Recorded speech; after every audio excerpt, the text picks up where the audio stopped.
अस्सलामुअलैकुम नाज़रीन, मुंसिफ टीवी के न्यूज़ बुलेटिन स्टेट न्यूज़ में आपका इस्तकबाल है। मैं मोहम्मद सामुद्दीन और अब पेश खबरें तफसील से।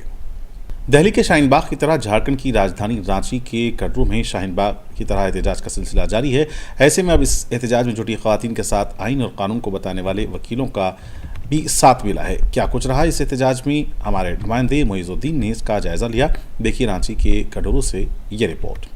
देश के आज़ाद हुए करीब 72 वर्ष बीत गए। बाबा साहब भीमराव अंबेडकर द्वारा बनाया गया संविधान आज देश के नागरिक द्वारा इसका विरोध किया जा रहा है। यानी कहीं ना कहीं इस संविधान के साथ जो हुआ है, क्या कुछ हुआ है, ये आप सभी को पता है। ये नए सिरे से कहने वाली बात ही नहीं है। जब इतने 72 इयर्स ऑफ इंडिपेंडेंस हमें मिल चुका है और पहले ही हमारा कॉन्स्टिट्यूशन ड्राफ्ट हो चुका है, जो कि हम 4 पिलर्स पे रखे हुए हैं, which is equality, liberty, justice and fraternity. ये 4 पिलर्स हैं हमारे कॉन्स्टिट्यूशन के। और जब हम इसमें नए सिरे से कुछ नया कानून ला रहे हैं, जैसे कि CAA, NPR and NRC, which are totally violating these laws, जो कि मजबूत पिलर है हमारे डेमोक्रेसी के, and still we are on the forefront to agitate against this. वो इसलिए क्योंकि हमें अच्छी तरह से पता, आज हम उतने जाहिल नहीं हैं। We are educated mothers, we are educated sisters and we are educated wifes. हमें पता है हमें अपना राइट किस तरह से लेना है, और इसकी वजह से आज हम अपना घर छोड़ के, और ये हम ऐसा नहीं है कि सिर्फ औरतें बाहर सड़क पे आई हैं। टुडे नोबडी न्यू कटरू का हम लोगों ने नया नामकरण किया, and which is Katru Bagh. It is again a role model. We are representing Shaheen Bagh. बिल्कुल, रांची का कटरू अब शाहीन बाग के नाम से भी जाना जा रहा है, क्योंकि यहाँ भारी संख्या में महिलाएं NRC CAA का विरोध कर रही है। हम केंद्र की बात नहीं करेंगे, राज्य की बात करेंगे। राज्य की सरकार ने पहले भी कह दिया है कि NRC और NPR और CAA झारखंड में लागू नहीं होगा। बावजूद इसके आप लोग यहाँ विरोध में हैं। हाँ, बिल्कुल विरोध में हैं हम लोग। लागू यहाँ नहीं होगा, और हमारे जो सरकार है JMM के, वो बिल्कुल नहीं होने देंगे। हम लोग को पूरा यकीन है, और जब तक ये NPR NCR वापस नहीं लेंगे केंद्र सरकार, तब तक हम लोग का धरना चलता रहेगा।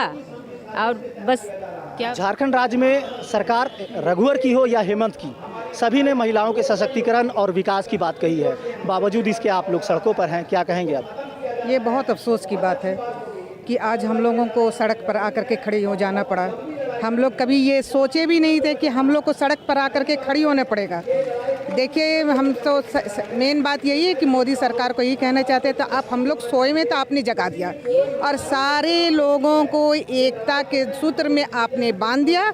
अब मोदी जी, आप अपनी खैरियत मनाइए, इसलिए कि सब लोगों को पता है कि संविधान क्या है, और सारे लोग अब संविधान को पढ़ चुके हैं और उसकी असलियत को समझ चुके हैं। मोदी जी, कम से कम फिर से मैं रिक्वेस्ट करना चाहती हूँ कि एक बार आप जाकर के संविधान को पढ़ ले। ये संविधान बाबा साहब अम्बेडकर का जो बनाया हुआ संविधान, जो सभी को एक सूत्र में बांधा हुआ संविधान। यानी आप बुजुर्ग हैं, आपने कई ज़माना देखा है। ऐसे में जो बच्चे हैं, बूढ़े हैं, सभी लोग अपने मजहब को छोड़ करके यानी कि देश के नागरिक अपने ही नागरिकता, अपने ही संविधान के लिए, अपने हक हुकूक के लिए सड़क पर है। कैसे देखती हैं आप इसे? हमने सोचा भी नहीं था कि इस तरह से ये दिन देखना पड़ेगा हम लोगों को। बहुत अफसोस की बात है। हम चाहते हैं कि मेरे देश की इज्जत बनी रहे, इसलिए ये जो कानून बना, ये संविधान के विरोध में है। तो हम चाहते हैं कि ये कानून को बदला जाए और CAA और NRC को हटाया जाए। तो NRC, CAA और NPR जैसे विभिन्न गंभीर मुद्दों को लेकर अब भी दिल में चिंता बनी हुई है कि आखिर क्या होगा इस कानून के बाद। कहीं ना कहीं इनका विरोध जायज़ भी लग रहा है। आगे कुछ बच्चे हैं, उनसे भी बात करेंगे कि वो भी इस भीड़ में शामिल है और क्या कुछ मांग कर रहे हैं अपने माता पिता के साथ मिलकर। बाबा साहब भीमराव अंबेडकर द्वारा बनाया गया संविधान और देश के आज़ाद हुए करीब 72 वर्ष बीत गए। बावजूद इसके आज भी देश के नागरिक अपने ही नागरिकता, अपने ही संविधान को लेकर चिंतित हैं। नमस्कार, मुंसिफ टीवी में आपका स्वागत है। मैं हूं मोइज़ुद्दीन और इस वक्त खड़ा हूं रांची के कटरू स्थित हज हाउस के पास, जहां NPR, CCA और NRC जैसे विभिन्न गंभीर मुद्दों को लेकर लोग चिंतित हैं और प्रोटेस्ट कर रहे हैं। इसी संविधान को लेकर जो हमेशा बहस करते हैं और चिंतन मंथन करते हैं, यानी कि ये अधिवक्ता झारखंड हाई कोर्ट के हैं। इनसे जानेंगे कि CAA और NRC क्या कुछ है, ये कानून क्या कुछ है, ये बिल। देखिए, हिंदुस्तान के इतिहास में ये पहली बार ऐसा है कि जब नई सरकार आई तो हमें एक जातीयता और आधार के नाम पर एक ऐसा कानून को बनाकर हमारे बीच में पेश किया गया है जहां हमारे हिंदुस्तान की एकता और अखंडता के लिए खुले चैलेंज के तौर पर यह खतरे के रूप में देखा जा रहा है। आज मुझे ये मानना है कि ये जो कानून काला कानून के नाम से जाना जा सकता है, क्योंकि इस कानून के तहत हिंदू और मुसलमानों के बीच में एक दरार पैदा करने की कोशिश की जा रही है। हमारा मुल्क सदियों से, आज से नहीं, जब हमारे पूर्वजों रहे थे, एकता का प्रतीक दिया है। हिंदुस्तान की आज़ादी के लिए हमारे सभी लोगों ने खून बहाया। तुमने हमसे खून मांगा, ये हिंदुस्तान को मैंने खून दिया। ये हमसे सोना मांगा, हिंदुस्तान को हमने सोना दिया। ये हमसे हमारी ताकतें मांगी, हमने हिंदुस्तान को सब कुछ दिया।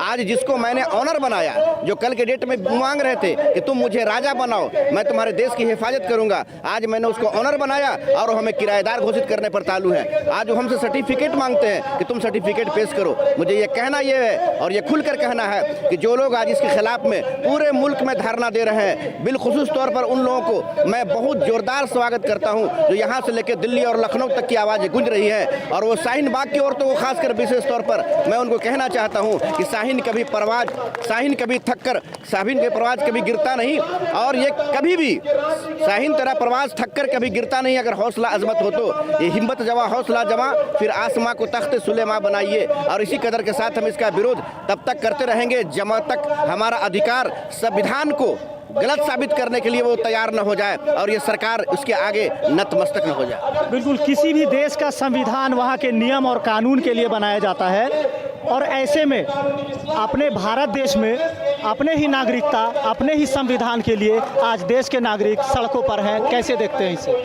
आज देखिए, आज जो सड़क पर निकलने इसका खास कारण ये है कि ये काला कानून बन चुका है।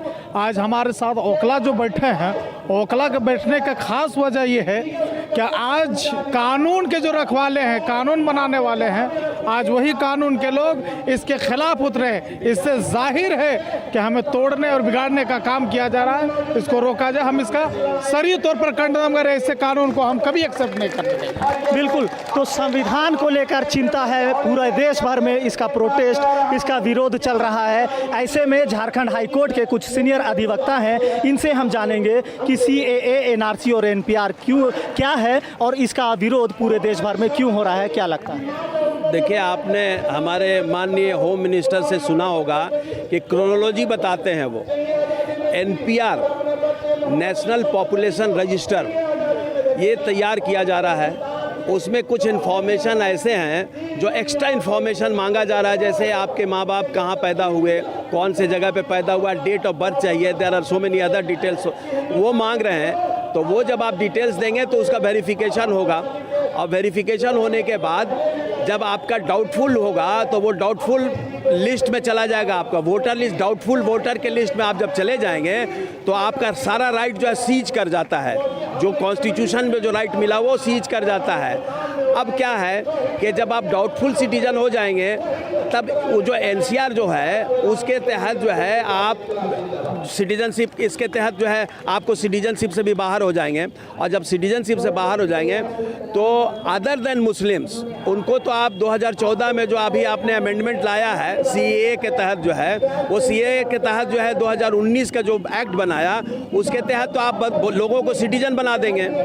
लेकिन रेस्ट मुस्लिम जो रह जाएंगे वो उनको आप सिटीजन नहीं बनाएंगे, तो उनको क्या है, डिटेंशन सेंटर में भेजेंगे आप। ये कहाँ भेजेंगे आप? रह गई बात, इसीलिए ये बिल्कुल ही इसको कंडेम करने के लायक। धर्मनिरपेक्ष देश के नागरिकों का कहना है कि यहाँ पे जातीयता के आधार पर केंद्र सरकार ये कानून ला रही है। बिल्कुल सही है, जातीयता के आधार पर ही कानून बना है। ये पहली बार ऐसा अमेंडमेंट आया, सिटीजनशिप अमेंडमेंट एक्ट जो है 2019, ये पहली बार आया है जिसमें कि जातीयता के आधार पर मुसलमानों को बाहर किया गया है। क्रिश्चियन, सिख, ईसाई, ज्यूज, अदर कम्युनिटीज़ को जो है उसके अंदर में किया गया है कि उनको तो आप सिटीजन बना देंगे लेकिन मुसलमानों को बाहर कर देंगे। ये सरासर कॉन्स्टिट्यूशन का वायलेशन है। ये हम लोगों के कॉन्स्टिट्यूशन में जो इक्वालिटी बिफोर लॉ जो है, या हमारे आर्टिकल 14, 15 और हमारा जो है आर्टिकल 21, ये तमाम चीज़ों का, even preamble of the constitution कहता है we the people of India, जो हम लोगों ने अडॉप्ट किया है वो सेकुलर कंट्री है, इसमें कोई मजहब के कोई गुंजाइश नहीं है। मजहब का पर्सनल मामला है, आप अपने पास रखें। मजहब के बुनियाद पर किसी को डिस्क्रिमिनेट नहीं किया जा सकता है। तो आज CAA, NRC और NPR जैसे मुद्दों को लेकर अब महिलाएं सड़कों पर भी आ रही हैं, इसे कैसे देखते हैं आप? इनका अपना पर्सनल अधिकार है हर आदमी का। तो नेचुरली है कि साहब जब किसी के अधिकार का हनन होगा तो रोड पर तो आएगा ही। ये शर्म तो हुकूमत को आनी चाहिए कि उनके महिलाओं को अधिकार मानने के लिए रोड पर आ रही है। रही बात कि अभी आपने सुन लिया होगा कि साहब CAA, हिंदुस्तान की कानून कोई भी बनेगी समान बनेगा, वहाँ कहीं कोई मतलब ऐसा नहीं कि आप पर लागू होगा और हमारे पर लागू नहीं होगा। बिल्कुल। दिल्ली के शाहीन बाग से CAA, NRC और NPR नाम की चिंगारी अब झारखंड की दहलीज पर है, कैसे देखते हैं? ये पूरे हिंदुस्तान में बहुत सारी जगह चल रही है और उसी के सिलसिले में यहाँ भी शुरू किया गया है। और असल ये है कि ये तीनों चीज़ हटना चाहिए और हिंदुस्तान के अंदर जिस तरह पहले से आज़ादी थी रहने की और संविधान ने हमें इजाज़त दिया है दफ़ा 14 के तहत, हर तरह के किसी तरह से भेदभाव करने की उसके अंदर गुंजाइश नहीं है, न जात पात न नस्ल की बुनियाद पर। इसीलिए यहाँ पर ये प्रोटेस्ट हो रहा है और माशाअल्लाह ख़वातीन भी, औरतें भी बहुत कसीर तादाद में इसके ख़िलाफ़ मुजाहरा कर रही हैं और उसी के तहत यहाँ भी मुजाहरा हो रहा है और हम सब इसके सपोर्ट भी। बिल्कुल, जात पात की राजनीति से बाहर आकर हिंदू मुस्लिम सिख ईसाई के नारे के साथ यहाँ लोग प्रोटेस्ट कर रहे हैं NRC, CAA। और अभी आपको ये नज़ारा दिखाएंगे जहाँ कटरू हज हाउस शाहीन बाग के पास से काला बैलून उड़ाकर काले कानून का विरोध जता रहे हैं। ये हवा में उछाल दिया है इन्होंने काले बैलून को, जो कि इस बात का प्रतीक दिख रहा है कि कहीं ना कहीं NRC, CAA और NPR जैसे विभिन्न गंभीर मुद्दों का ये प्रोटेस्ट है और इसका यहाँ से भी विरोध दर्ज कराया जा रहा है। ये रांची का शाहीन बाग है जहाँ जात पात की राजनीति से उठकर हिंदू मुस्लिम सिख ईसाई के नारों के साथ अब ये लोग NRC, CAA और NPR जैसे मुद्दों को लेकर अपनी प्रोटेस्ट जारी रख रहे हैं। भले ही इस कानून में अब क्या कुछ बदलाव होता है या नहीं,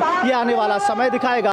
CAA, NPR कानून के खिलाफ में बुलाए गए भारत बंद के दौरान राजधानी रांची में मिला जुला असर देखने को मिला, लेकिन इस दौरान मुख्तलिफ इदारों के साथ साथ दुकानदार के दरमियान जाकर बंद हामियों ने अपनी दुकान बंद रखने की अपील की। वहीं CAA और NRC की मुखालिफत में बुलाए गए भारत बंद के दौरान दारुल-हुकूमत झारखंड के दारुल-हुकूमत रांची में दुकानात और बाजारें बंद रहे।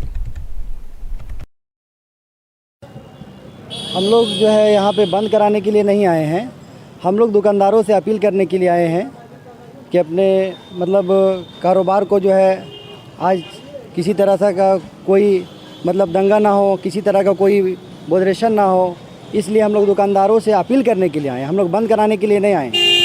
और यहाँ पे जो है जो गंगा जमुनी जो तहजीब है, लोग मिल करके रहते हैं, हम लोग चाहते हैं कि वो कायम रहे। क्योंकि आप भी देख रहे हैं कि लोहरदगा का माहौल कैसा बिगड़ गया है, लेकिन हमारे रांची में बहुत अच्छे अच्छे लोग हैं, प्रशासन का भी बहुत अच्छा सपोर्ट मिलता है हम लोगों का। प्रशासन भी मुस्तैद है हर जगह पे कि किसी तरह का कुछ शरारती तत्व जो है मौके के तलाश में रहते हैं, ठीक है ना। लेकिन सभी मिल करके जो है हम लोग अपील कर रहे हैं दुकानदारों से, हम लोग बंद कराने के लिए नहीं निकले हैं। मेरा नाम अबूज़र गफ़ारी। हम लोग रांची की सड़कों पे इसलिए निकले हैं कि हम अपने सारे दुकानदार भाइयों से ये अपील करते हैं कि इस प्रोटेस्ट में हमारा साथ दें। हम लोग नहीं बंद नहीं करवा रहे भैया, हम लोग बंद कराने का मकसद नहीं है। बंद तो हर बच्चा को पता है सर कि आज भारत बंद है, तो भारत बंद है तो किस विषय में बंद है ये भी हर किसी को पता है, बताने का ज़रूरत है नहीं।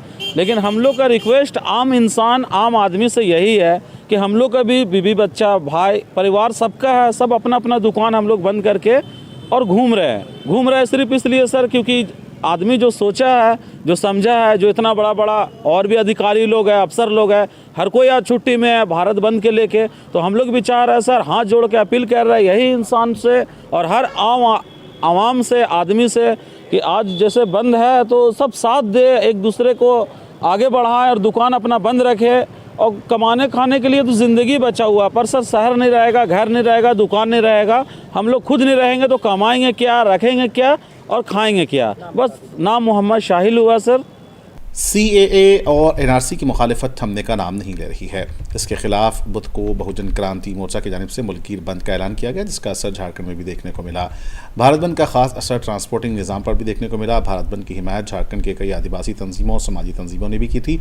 इसके अलावा इदारे शरिया ने भी झारखंड में इस बंद को कामयाब बनाने के लिए एक हिकमत अमली के तहत तहरीक का खाका तैयार किया था, जिसका असर दारुल हुकूमत के इंतहाई मसरूफ़ तरीन इलाके में भी देखने को मिला।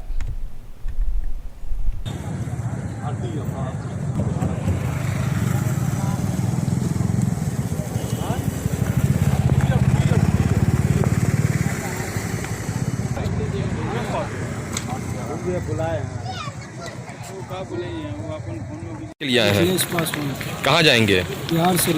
क्या पता चला यहाँ आए तो? यहाँ आए तो पता चला बस बंद है। क्यों बंद है? पता नहीं है हमको है क्यों बंद है। हमको जाना बिहार शरीफ है, आए हैं चेन्नई से। कब से है यहाँ पे? 8 बजे से। 8 बजे से बहुत दिक्कत होता है हमको, बहुत कष्ट हुआ। 3 दिन से लगे हुए हैं, इसलिए हमको जाना बहुत जरूरी है। के लिए आए हैं? मेरा नाम तो लल्लू कुमार है सर, नगर उतारी जाना है। तो काफ़ी देर तक सब सुनने में आ रहा है कि बस बंदी है। क्या आपका कोई जानकारी नहीं है? झारखंड के जामताड़ा शहर की पाकेड़ा से टंको मंडल नाम के एक साइबर मुजरिम को साइबर पुलिस ने गिरफ्तार किया है। सालों से साइबर जुर्म में मुलविस और मुख्तलिफ मकामात पर ये शख्स मुजरिम था, जिसे गिरफ्तार किया गया। शहर में रहकर साइबर क्राइम को यह शख्स अंजाम दे रहा था। इसके पास से 4 मोबाइल फ़ोन और सिम कार्ड, मुख्तलिफ बैंकों के अकाउंट, चेकबुक्स और नकद भी बरामद हुई है। पुलिस मसरूफ़ तहक़ीक़ात है। इसके पास से कई मोबाइल सेट्स, सिम कार्ड, फर्जी ATM, कई खाते आदि बरामद किए गए हैं। जांच में पाया गया कि यह अपराधी कई वर्षों से साइबर अपराध में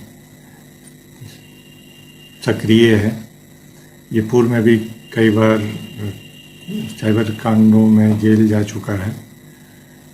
रांची में core group for Tibet cause के जरिए Ranchi press club press conference मुनक्किद हुई। सहाफ़ियों से गुफ्तगू करते हुए भारत तिब्बत कोऑर्डिनेटर नई दिल्ली के कोऑर्डिनेटर जगने स्लेटन ने कहा कि आज तिब्बत के अंदर मौजूदा सूरत हाल संगीन बनी हुई है। तिब्बतियों की इंसानी हकूक़ की खिलाफ वर्जी और की जा रही है। सियासी, मजहबी, समाजी, इक़्तिसादी और सकाफ़ती हकूक़ पर हमले हो रहे हैं। दिनांक 2020 29 जनवरी को रांची प्रेस क्लब में core group for Tibetan cause India के बैनर के तले हम लोग यहाँ पे एक प्रेस वार्ता रखे हैं। मूल इसके 3 उद्देश्य है। तिब्बत के अंदर चीन के पिछले 60 से 70 वर्ष के आधिपत्य में आज क्या स्थिति है। दूसरा परम पावन दलाई लामा जी, उनके अवतार को लेकर आज किस तरह से चीन उस पर हस्तक्षेप कर रहा है।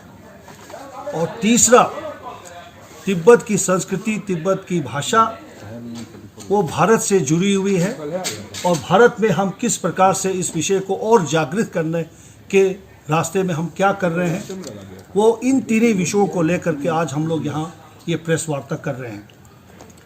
और मूल रूप से देखा जाए, आज 60 साल में जो हम निर्वासित में रहे हैं, हम यहाँ जो तिब्बत में जो तिब्बती लोग हैं, जो हमारे भाई बहन हैं, जो 6 मिलियन जो हम कहते हैं, 60 लाख, तो वो तिब्बतियों की आज हालत बद से बदतर है। जिसको लेकर अगर हम दलाई लामा के मात्र उनके तस्वीर को लेकर भी हम चलते हैं तो वहाँ आपको 3 से 5 साल जेल में आपको डाला जाता है, बाकी आप छोड़ दीजिए। और इसी को चलते 2009 से 2020 तक 154 तिब्बती लोगों ने आत्मदाह किया है। और ये स्पष्ट संकेत उनका है कि दलाई लामा जी को वापस तिब्बत में बुलाया जाए और तिब्बत की जो संस्कृति है उसको बहाली किया जाए। और दूसरा, जैसे हमने कहा, 14वें दलाई लामा आज 85वें 85 ईयर्स के हो चुके हैं, तो उनके पुनर्अवतार को लेकर चीन बिना वजह हस्तक्षेप कर रहा है, जो एक चिंता का विषय है। और वो किसी तरह से हमारे पड़ोसी या उनके पड़ोसी देश पर एक तरफ से वो दबाव डाल रहा है और वो बकवास कर रहा है इस शब्द में कहा जाए। लेकिन हमको मालूम है कि ये उनका जो सपना है वो केवल सपना ही रहेगा, ये संभव नहीं होगा। और फिर तिब्बत की संस्कृति और तिब्बत की भाषा जो कि भारत से जुड़ी है, इसको हम किस तरह से सकारात्मक और सक्रिय और सशक्त किस तरह से हम लोग कर सके, भारतीय जनमानस में इसके प्रति हम लोग कार्यरत हैं। धन्यवाद। सैकड़ों खवातीन ने सीएए और एनआरसी के खिलाफ एहतजाजी धरना दिया। मुरादाबाद के गलशीत के इलाके में ईदगाह पर पुरअमन धरना दिया गया। पुरअमन एहतजाजियों से इस मौके पर मुरादाबाद के हमारे नुमाइंदे शाहरुख हुसैन ने उनसे खुसूसी बातचीत की। आइए देखते हैं। मौजूद है मुरादाबाद के ईदगाह में और आपको दिखाना चाहूँगा किस तरीके से सीए यानी कि नागरिकता संशोधन कानून के खिलाफ महिलाएं यहाँ पर सरकार के खिलाफ विरोध जता रही हैं और सरकार से निवेदन कर रही हैं कि ये सीए को वापस लिया जाए और एनआरसी को वापस लिया जाए। इसी सिलसिले में बात करने के लिए हमारे साथ मौजूद है महिला। जानते हैं क्या नाम है आपका? मेरा नाम शबाना फैयाज। जी, जो आप यहाँ पर बैठे हैं प्रोटेस्ट कर रहे हैं, क्या जी, हम यहाँ यूपी के मुरादाबाद शहर के ईदगाह ग्राउंड में हैं और हमारी जो मांग है वो ये है, हम प्रोटेस्ट कर रहे हैं सीए और एनआरसी के खिलाफ। वो इसलिए कर रहे हैं क्योंकि ये जो कानून है ये काला कानून, काले कानून का मतलब ये है कि ये सबको इक्वालिटी का अधिकार नहीं देता, सबको समान नहीं समझता। गृह मंत्री अमित शाह जी ने संसद में बयान दिया था कि हिंदू, बौद्ध, पारसी, जैन इन सबको नागरिकता देंगे, मुस्लिम को नहीं देंगे। मुस्लिम का नाम उन्होंने नहीं बोला। What is this? मैं कहना चाहूँगी कि ऐसा क्यों? जब ये सीधा सीधा आर्टिकल 14, 15 और 19 का उल्लंघन है। बाबा साहब अम्बेडकर ने साफ कानून में लिखा है कि सबको समान अधिकार है, चाहे वो किसी जाति, देश, किसी जाति, किसी मजहब, किसी का भी, चाहे वो कोई भी भाषा बोलता हो, लेकिन सबके पास समान अधिकार है देश में रहने का, देश में बोलने का, खाने का। लेकिन हमें लगता है कि इस कानून से ये हमारा अधिकार छीना जा रहा है, इस कानून लगाने से हमारा अधिकार खत्म हो रहा है। दूसरी बात ये मुझे लगता है कि इस कानून की जरूरत की है। जब पहले से हमारे संविधान में इतने कानून मौजूद हैं, हमारे कॉन्स्टिट्यूशन में इतने कानून, नए नए कानून की जरूरत क्या है? आप रोजगार देखते नहीं, आप जो है एजुकेशन को देखते नहीं, आप गरीबी को नहीं देखते, आप किसी चीज़ को नहीं देखते। आपको सिर्फ यही है, आपने मंदिर चढ़ा दिया। अरे हमसे क्या सबूत चाहते हैं आप? हम देशभक्त हैं, हम आप बाबरी मस्जिद ढा दी गई, मंदिर आपने बनवा ली, परमिशन ली नहीं, हम उस पर नहीं बोले क्योंकि हम चाहते थे कोई बात नहीं, हमारे हिंदू भाई ही कर लें पूजा, कोई बात नहीं, हमने बड़ी शान से उनको दे दिया। हम नहीं बोले वहाँ पर, हम आप नहीं बोले। आपने धारा 370 हटाई, हम उस टाइम भी नहीं बोले कि आपने वहाँ कश्मीर में क्या क्या, दुनिया जानती है, जग साहिर है, हम उसको कहने की कोई ज़रूरत नहीं है। लेकिन हम नहीं बोले क्योंकि हम अपने देश से बहुत मोहब्बत करते हैं और हम नहीं चाहते यहाँ खून खराब हो। लेकिन आप जो है हमें मजबूर कर रहे हैं प्रोटेस्ट करने पर। उसके बाद भी हम बिल्कुल शांतिपूर्ण ढंग से कर रहे हैं, उसके बाद भी हमें खदेड़ा जाता है, हटाया जाता है। क्या इस देश में क्या प्रोटेस्ट करने का अधिकार भी नहीं है? कोई अपने हक की लड़ाई भी नहीं लड़े? योगी जी कहते हैं जो आज़ादी के नारे लगाएगा वो देश गिरोही है, उनकी लड़ाई में हर कोई देश गिरोही है। मुझे तो लगता है कि बीजेपी और संघ को सबसे ज़्यादा पाकिस्तान से मोहब्बत है। हमारी तो ज्योति की नोक पर पाकिस्तान, हमें उससे मोहब्बत नहीं है। बीजेपी और उसको ये जब देखो पाकिस्तान पाकिस्तान वो करते हैं, हम नहीं करते हैं। हर बात उनकी पाकिस्तान से शुरू होकर पाकिस्तान पर ही खत्म होती है। तो मोहब्बत किसको है पाकिस्तान से, हमें या बीजेपी और संघ को मोहब्बत है? ज़रा अमित शाह जी और मोदी जी बता दें कि वो इतना पाकिस्तान पाकिस्तान क्यों गाते हैं, क्यों करते हैं? हमें नहीं पसंद पाकिस्तान, हम हिंदुस्तान में पैदा हुए, हिंदुस्तान में बैठे मरेंगे, हिंदुस्तान में जिएंगे, अपना हक लेकर रहेंगे। और अगर वो वापस नहीं लेते हैं तो अपनी आखिरी सांस तक हम प्रोटेस्ट करते रहेंगे। मेन बात जिस तरीके से हमने बात की तो इनका साफ तौर पर कहना है सरकार को नागरिकता संशोधन कानून वापस लेना चाहिए। अगर वो वापस नहीं लेते हैं तो वो मरते दम तक ही यहाँ पर प्रोटेस्ट पीसफुल करते रहेंगे। मुरादाबाद से मुंसिफ टीवी के लिए शाहरुख हुसैन। कुंडरकी मुरादाबाद कुंडरकी ब्लॉक के गांव जलालपुर पास में गांव के सरजमी इंतखाबाती उम्मीदवार मिस्तरी बेगम की रिहाइशगाह पर एक इजलास मुनक़िद हुआ। ये देखते हैं इसकी तफसीलात।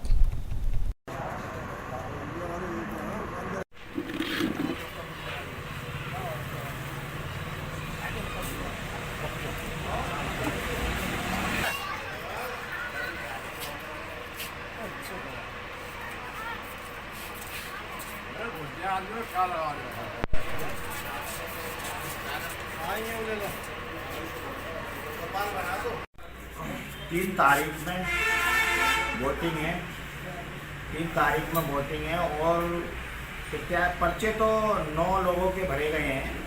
इसमें दो प्रत्याशी मैन हैं और बाकी लोग डमी हैं, 2 प्रत्याशी लड़ रहे हैं इसमें। जी जी जी। अब समस्याएं क्या हैं? अपने काम विकास लोगों की तरक्की के लिए लड़ रहे हैं, लोगों का फायदा हो, विकास हो, और सरकार की जो योजनाएं हमें उनके लिए काम किया जा रहा है सरकार के लिए। क्या मैटर रहा है कि जो प्रस्ताव में लाया उन्होंने कंप्लेन करी, क्या चाहते हैं वो लोग, किस वजह से? कंप्लेन वो चाहते नहीं थे, 30-40 साल से वो अपनी राजनीति चला रहे हैं, वो उस गांव के मुखिया हैं और सरकार में मंत्री भी रहे हैं तो वो तो किसी आम आदमी को चाहते नहीं, जो उनसे कनेक्ट होगा उस आदमी ग्राम पंचायत में काम करेगा, बाकी किसी को भी वो हजम करने तैयार नहीं है, किसी को भी एक बार भी वो प्रधान नहीं देखना चाहते, जिसे चाहते हैं वो वही प्रधान बने, बाकी आम जनता को गाँव की नहीं चाहते। दूसरे प्रत्याशी जो है उनका क्या नाम है, क्या उसका वो भी पहले इलेक्शन लड़ चुके हैं, लड़े हैं? कभी इलेक्शन नहीं लड़े वो दूसरे प्रत्याशी, मंत्री जी के भतीजे हैं शमशाद, उनकी बीवी हाजरा, शायद वो लड़ रही है, नाम शायद हाजरा ही है, हाजरा लड़ रही है, वो कभी नहीं लड़े मंत्री। इसके पीछे के नाम है राजनीतिक खेल खेला जा रहा है कि नाम है, जिस तरह से आपको हटाया गया, आपको हटा लगाया तो ये सारी बात ये तो है, जनता ने मुझे चुना था, मुझसे उनसे हट के उस परिवार से मुझे जनता ने चुना था, उन लोगों को ये चीज़ पसंद नहीं आई, इसलिए उन्होंने मुझे राजनीतिक प्रेशर ताकत के जरिए मुझे हटा दिया गया। प्रधान जी, आप भी कोई पार्टी है जो रखते हैं? पार्टी क्या, मैं तो एक आम आदमी था, पार्टी उल्टी क्या, जो भी है पार्टी आ रही है उसे तो वोट देना ही है। मैं समाजवादी से ताल्लुक रखता हूँ मैं। श्री लाट सवाल ये है कि आप इलेक्शन जीतते हैं तो क्या आपकी प्राथमिकता रहेगी गाँव के लिए? इलेक्शन अगर जीतते हैं हम तो पब्लिक के लिए जो सरकार की योजनाएं आ रही हैं सारी पब्लिक के लिए हम उसे काम कराएंगे, अच्छे कामों में आएंगे लोगों के और लोगों की भलाई करेंगे। लखीमपुर खीरी में एक बार फिर पुलिस के लिए एक बड़ी कामयाबी है, जहां पुलिस और क्राइम ब्रांच की मुश्तरका टीम ने मकबर की इत्तला पर एनकाउंटर के दौरान अगवा के 5 शैतानी मुलजिमान को गिरफ्तार किया है और पुलिस इसको एक बड़ी कामयाबी करार दे रही है और इस मामले पर पुलिस ने तफसीलात पेश की हैं।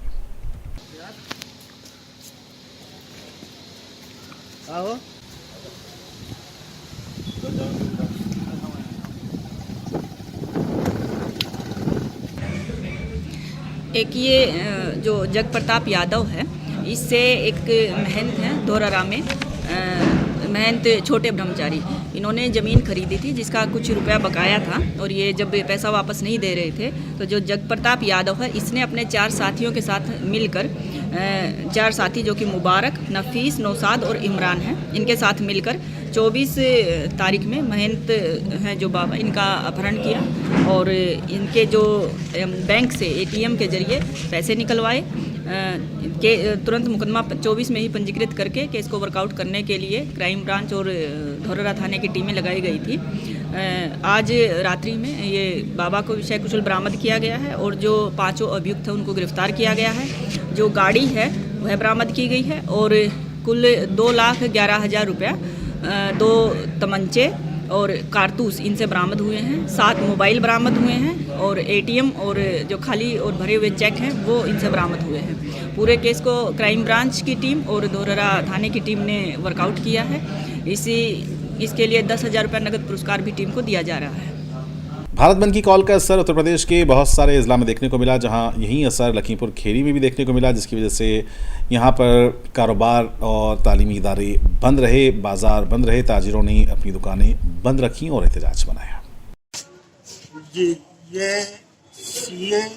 CAA और NRC के खिलाफ हम लोग ये शांतिपूर्ण बंदी का ऐलान जो किया गया है उसका जो है हम लोग बहुत ही शांतिपूर्ण तरीके से मार्केट को बंद करके थे, उसका जो है विरोध कर रहे हैं। क्या मांग है आपकी? हमारी मांग ये है कि जो NRC जो लगाई गई, CAA जो लगाया गया, उसमें मुस्लिम समुदाय को अलग कर दिया गया और सभी को लिया जाएगा। जो गैर मुस्लिम जो मुस्लिम देश है उसमें जो और जो जितने भी हिंदू हों, चाहे वो ईसाई हों, चाहे वो सिख हो, चाहे वो बौद्ध हो, किसी भी धर्म के लोग हों, उनको तो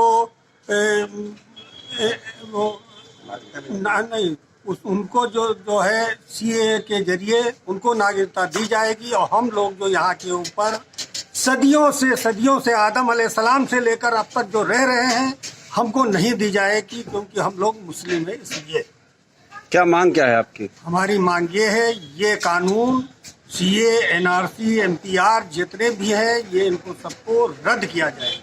नाज़रीन, इसी के साथ रियासती खबरों का सिलसिला फिलहाल ही खत्म होता है। मुझे दें इजाज़त। खुदा हाफिज़।